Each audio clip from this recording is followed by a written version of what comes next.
All right, guys. So I'm here with Mike, and behind us, Mike, tell us what we got here. Mona Lisa. Mona Lisa, 7-year build, 65 Mustang. Got a big block Ford in it. Twin 88 Pro Mod turbos. It's got a turbo 400 2-speed. We run small tires. That's all we run is just small tires. How many horsepower is this giant engine with these cute little turbos? How many horsepower you got? It made 3130. Over 3,000 horsepower.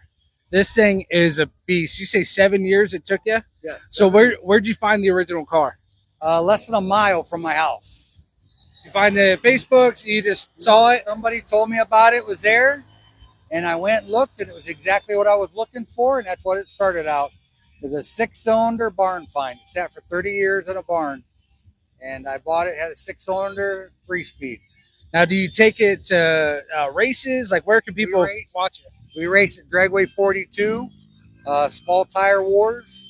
Actually, we'll be there next Saturday.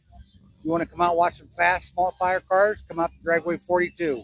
Is there anybody you want to say a shout out to or social media or anything? I'd like to say shout out to Bubba Rafferty at 501 Perfect Converter. I'd like to say thank you to Terry Boozer for helping build the chassis. I'd like to say thank you to Devin Green for helping me build the headers. I have a laundry list of people that's helped me.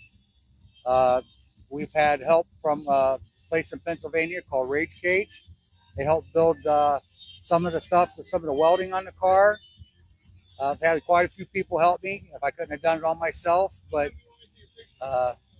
it took 7 years, so it was a lot of. Yeah, that's clearly a lot of work. Thanks, Mike. I appreciate your time. Appreciate it. And let's keep checking them out.